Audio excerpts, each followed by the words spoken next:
Good afternoon, this is Nicholas from Gandora Gaming, and I bring you guys my Mikanko Infernoble deck profile 2023 post Amazing Defenders. Now this archetype came out with Pearly and the Rescue Ace archetype, and this deck revolves around this Ritual Fairy level 6 monster, and ultimately its whole gimmick is around ritual summoning and equip spells, and technically affect damage to your opponent. It's a really weird archetype, but it works really well with the Infernoble, and I really wanted to show you this deck profile. So, a lot of people have been playing this engine with the Liberalmancers, which I think is a really solid deck. But personally, I really like the Infernoble, just for the simple fact that we can dump equip spells into the graveyard very easy in this deck, and the Soul is just such a powerful card. I honestly think the Infernoble deck has a higher ceiling, but I do think the ritual version is more consistent because, of course, that is a ritual deck. So if you want a higher ceiling deck, this is definitely it for you. If you want a lower ceiling but more consistent deck, I would play the Liberalmancer one. But let's just go straight into this, where first things first, we play 3 Ami the Manifested Mikanko. This card is $30 right now. This card's insane. I personally did not pay $30 for this card, thank God. I pulled them when they were early, when they were around $10. Not to mention, I pulled 2 of them, so that's pretty solid. So I didn't have to pay for those, really. But basically, when this card is ritual summoned, basically it can't be destroyed by a battle or opponent. Takes battle damage involving this card. It's a level 6 0 attack monster. So basically saying any damage you would take from this card, your opponent takes it instead, which is great. But it has 2 really solid effects, and here's the reason why we're playing this card. First effect is, you reveal this card in your hand, and basically add 1 Mikanko card from your deck to your hand once per turn, and then discard 1 card. And then it also has a quick effect where basically, all these cards on the field, you can basically just target 1 monster on the field and equip 1 spell card from your graveyard to it. Really solid effect, allows you to snap steal your opponent, also allows you to do a whole bunch of really cool combo plays on your opponent's turn. Must have 3 of it in the deck, just for the simple fact that while it's in hand, you can just reveal it and get any of your other Mikanko cards.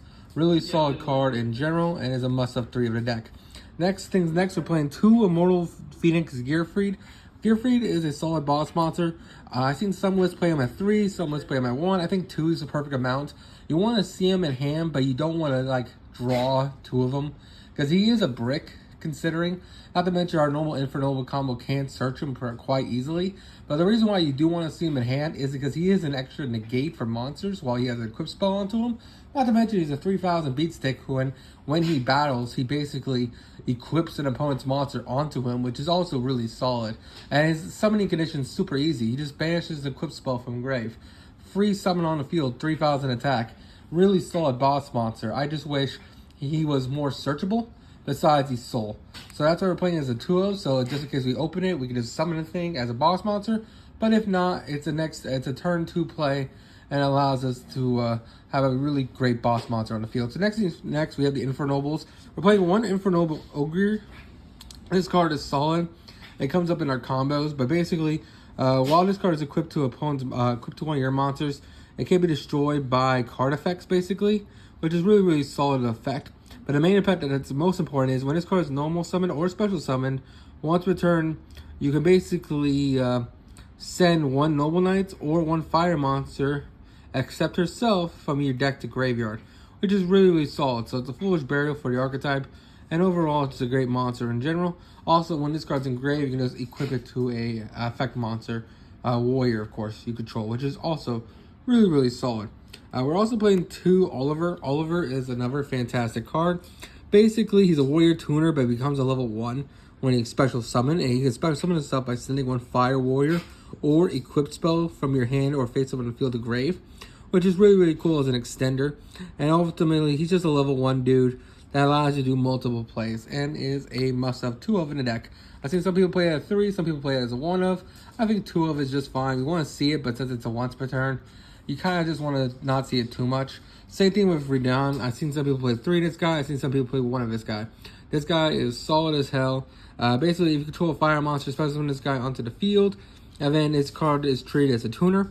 And then you can special summon 1 Infernoble Renan, want to turn this way, of course. But when this card is sent to graveyard, you can target 1 fire monster, and basically you can banish this card from grave add 1 to your hand. So what this card does is basically, while it's in grave, you can add 1 of your equipped spells from your graveyard or banish to your hand, which is really, really solid. And definitely helps you get the equipped spells you set off a soul back to hand, allow you to keep comboing further. Solid 2 of a deck and is a really powerful card. I almost want to bump it up to 3, but I don't know what I would cut that for it, and I don't want to add more cards to this deck because I think it's already at 42, and I don't want to make it any more than that. We're also playing 2 Hayat the Sword Mikanko. We are playing the Mikanko main deck monsters. This one's solid. We just summoned it off a soul. You never want to see this guy in hand. Same thing goes for Nishi. But basically, this card has the effect when a card is equipped to it. Basically, allows you to just add a Mikanko spell from your deck to your hand, which is really, really solid. It only adds the equipped spells, sadly, but it still just adds the equipped spell when this card's equipped, which is overall a solid 2 of in the deck and a great card in general. We're also playing 1 Nini the Mirror Mikanko because this card is solid for stealing opponent's monsters. Basically, it says, as a quick effect, it has the ability. This card is, let's see, let me just write. During your opponent's turn, while this card is equipped to equip card, quick effect. You target 1 face-up monster your opponent controls, take control of it until the end of the phase. This card is a quick effect snatch steal, which is fantastic and is a must-have 1 of in the deck. You do want to end on a board with her on field because snatch stealing is fantastic. We're also playing 3 Neo Space Collector because Collector is fantastic as a Infernoble extender. This guy just says, hey, on normal, special summon out this Neo Space and Aqua Dolphin from deck and allow you to make a soul, and his soul's full combo. So this card is a 1-card combo, which is really, really fantastic, and is a must-have 3 of the deck. And of course, you play the 1 brick, of course, as well. You never want to see Dolphin in hand, but you play it because it's just such a good combo. We're also playing 2 Fireflame Lady. We used to play 3 of this card, but since it isn't once per turn, you don't really need to use it that much. Basically says if you control a warrior monster, special summon this card from your hand, then you can send this card from your field to grave, special summon a level 4 warrior monster from your hand. Basically, it's just a really cool extender, and overall, it is a great card in general. We're also playing 2 Butter Spy, because Butter Spy just says, hey, when you summon a warrior, special summon this card afterwards. You can only use this effect once per turn. And then finally, 2 Red Layer. Red Layer just says, hey, if you control no monster, special summon this guy onto the field. He's a warrior. That allows you to do a soul plays. Not to mention, he is a 2000. So overall, just a big guy in general. Not to mention, he is a level 5, which helps us make some synchro plays. And that is it for the monsters in the main deck. Let's talk about the spell cards. We played 3 Preparation of Rites. Preparation of Rites is a mandatory 3 of in this deck. It allows you to add the ritual to hand, and it's not a once per turn card, which means it's a 3 of. So having more of these cards in hand is not the worst, but it's not the greatest either. You usually just want to see one or the other. You don't want to see all of them, but you do want to see the card in general. And we're also playing 3 Heritage of the Chalice. This card is a fantastic card in the deck. Basically says add 1 Noble Knight or Noble Arms card from your deck to grave, or your graveyard to your hand. So this is like, ooh, it's just like it's in grave, add it back to hand. This card also says, hey, if it's in deck, add it to hand. Really fantastic card. And it also has the effect where you can basically, while this card's in your graveyard, you can add this card to your hand. So basically says when an equipped monster you control dies, add this card back to hand, and the next turn you can just activate again and get another equipped spell. Or monster, which is overall fantastic. We're also playing 1 Rhoda because, hey, this also searches our Double Knight monsters. It also searches any of our other monsters. So overall, a fantastic 1 of. 1 Call by the Grave because, hey, we want to stop those hand traps. We're also playing 2 The Great Mikanko Ceremony. This card, I wish was more searchable. Besides our ritual, there really is no way to get to this card. Basically, you can special summon 1 Mikanko from your hand, ignoring its summoning conditions, which includes the ritual. But it does get returned to the hand, during the end phase of your opponent's turn. But then you can also, while this card's in grave, you can banish this card, send 1 Mikanko card from your deck to graveyard. So it's also Foolish Burial Goods. Technically also Foolish Burial because you want to send the monsters as well, but usually just send the spells and traps, which is overall a fantastic card. We're also playing 1 Mikanko Kuruja. This is the 1 and only ritual spell, and it's really, really solid. So basically, it has the normal effect of all the Mikanko or any ritual spell, where you tribute monsters from your hand or field equal to its number to basically special summon the monster. And then it has the effect where you destroy cards your opponent controls up to a number of equipped spells or different names in your graveyard. And if you do, inflict 1,000 damage to your opponent for each card destroyed. You only use this effect once a turn. This card is insanely good on helping you destroy boards. if you ritual summon the hard way, which is of course ritual summoning normally, then this card basically allows you to just nuke your opponent's forward, because Isolde himself can dump like 5 cards to the grave, allowing you to just have like 5 equips in grave and just pop your opponent's entire field and burn them for like 5,000 for an easy game. Now, of course, it is only a 1-of because 1, it's not really that searchable because it's not equipped, and 2, we have other ways to cheat them out. It doesn't require attributing monsters, which are the great Mikanko ceremony over here. So it's a good 1-of in the deck. Now it's time to talk about our equip spells, which we are playing 7, I believe. We're playing 1 Fire Dance. Fire Dance is a really good card where you can spell summon 1 Mikanko from your hand or graveyard. And if you do, equip this card to it. Then spell summon 1 monster from your opponent's graveyard on the field, but negates effects until the end of the turn. The equipped monster can be destroyed by card effects. This is a really, really cool effect, allowing you to special summon out your Mikankos. I don't know if it's a special summon out the ritual. This one says ignoring summoning condition. I think that's why it cheats him out. I think this can only summon out the little ones, but that's fine, because this can summon out this guy from grave, allowing you to snatch steal your opponent, which is solid. We're also playing 1 Mikanko Purification Dance. This card is also really, really solid. Equipped to a Mikanko monster, the equipped monster can't be destroyed by battle card effects.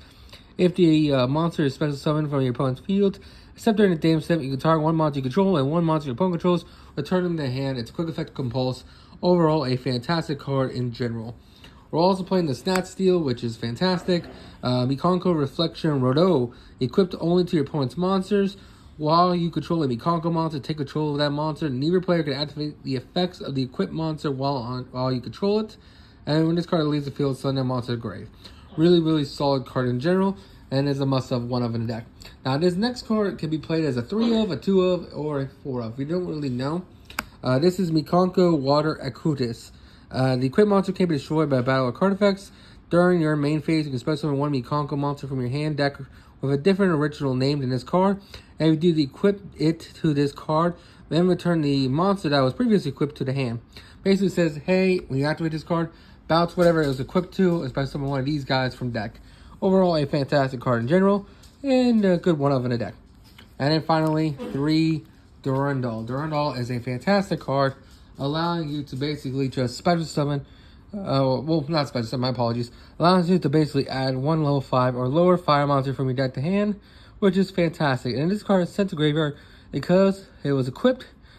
Basically, you can special summon 1 fire monster from your graveyard. Really, really solid card, and it's a must-have 3 in the deck.